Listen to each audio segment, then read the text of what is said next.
Now shifting our focus to the developments that are coming after the probe into the Arjikar infamous rape and murder in West Bengal's Kolkata, where the Central Bureau of Investigation has filed a charge sheet in the connection with the case of financial irregularities at the Arjikar Medical College and Hospital. Former principal of Arjikar, Dr. Sandeep Ghosh, and 4 others have been named in the charge sheet. Ghosh was under investigation for alleged corruption and financial irregularities at the college and hospital, following a directive from the single bench of the Calcutta High Court, which ordered the CBI to probe the matter.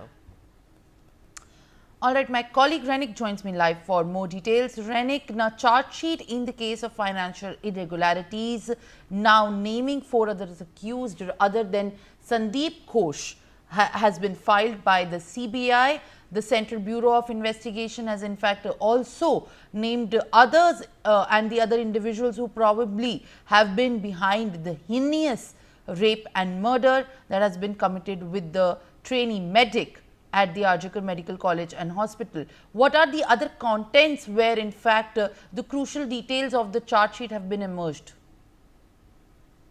देखिए, CBI की तरफ से जो case को take over किया गया था Calcutta high court के ऑर्डर के मुताबिक आरजीकर मेडिकल कॉलेज के अंदर में जो फिनेंशियल इरेगुलरिटी का मामला था, वो मामले में सीबीआई एक नया एफआईआर दायर किए थे 24 अक्टूबर को और 24 अगस्त को। ये 24 अगस्त का ये जो मामला, इस मामले पर 5 लोगों को हिरासत में लेकर पूछताछ किए थे कलकत्ता हाई कोर्ट के निर्देश के मुताबिक, और उसी मामले पर अभी सीबीआई की तरफ से चार्जशीट पेश किया गया है। जिस चार्जशीट में सीबीआई की तरफ से 5 लोगों को मेन एक्यूज बोला गया है, जिसमें डॉक्टर संदीप घोष जो कि आरजीकर मेडिकल कॉलेज का पूर्व प्रिंसिपल है, उनका नाम है, और उनके साथ साथ डॉक्टर आशीष कुमार पांडे जो कि आरजीकर मेडिकल कॉलेज का ही एक हाउस स्टाफ था, और उसके साथ अफसर अली खान जो कि एडिशनल सिक्योरिटी एंड की पर्सन था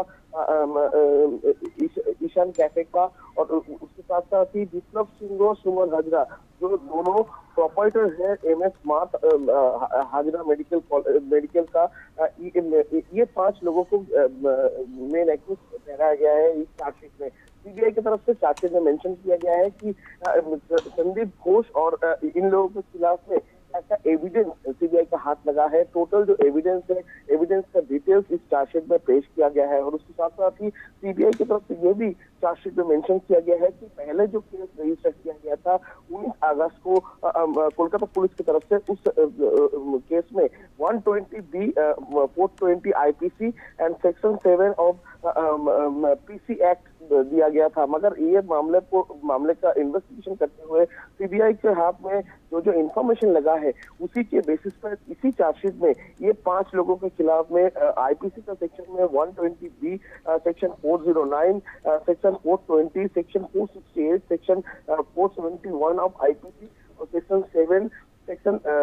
13/1A of prevention of corruption act दिया गया है सीबीआई की तरफ से। यानी संदीप घोष का जो रिलेटेड लोग, इन लोगों को सरकारी जो टेंडर दिला देते थे, जिसके विनिमय में संदीप घोष को पैसे का लेन देन होता था संदीप घोष के साथ, इसका जो इंफॉर्मेशन सीबीआई का हाथ लगा था। ये इन्वेस्टिगेशन में आगे जाते हुए संदीप घोष के साथ ये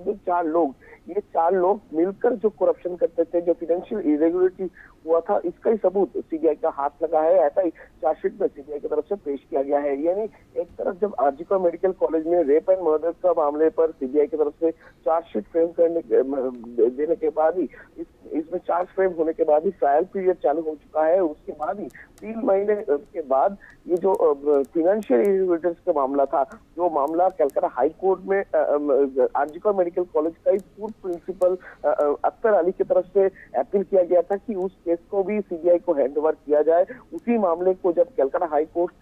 ऑर्डर दिए थे कि कोलकाता पुलिस को ये मामला भी हैंडओवर करना पड़ेगा सीबीआई को, उसी का जांच में सीबीआई का हाथ अभी लगा है। संदीप घोष और संदीप घोष के साथ मिले हुए ये 4 लोग, टोटल 5 लोग आरजीकर मेडिकल कॉलेज में सरकारी जो टेंडर है, ये टेंडर को लेकर जो फाइनेंशियल इरेगुलरिटी हुआ था, उस मामले के साथ शामिल था, और उन लोगों के खिलाफ में बहुत सारे एविडेंस भी सीबीआई का हाथ लगा है, जिसमें बहुत सारे डिजिटल डॉक्यूमेंट्स भी है, ऐसा भी चार्जशीट में सीबीआई की तरफ से मेंशन किया गया है। यानी संदीप घोष का प्रेशर और भी बढ़ता नजर आ रहा है, जिसमें एक तरफ आजीपा मेडिकल कॉलेज का रेप एंड मर्डर मामले पर संदीप घोष का नाम शामिल है To और kindly दूसरी stay तरफ on with us while we also get more updates emerging from the state of West Bengal.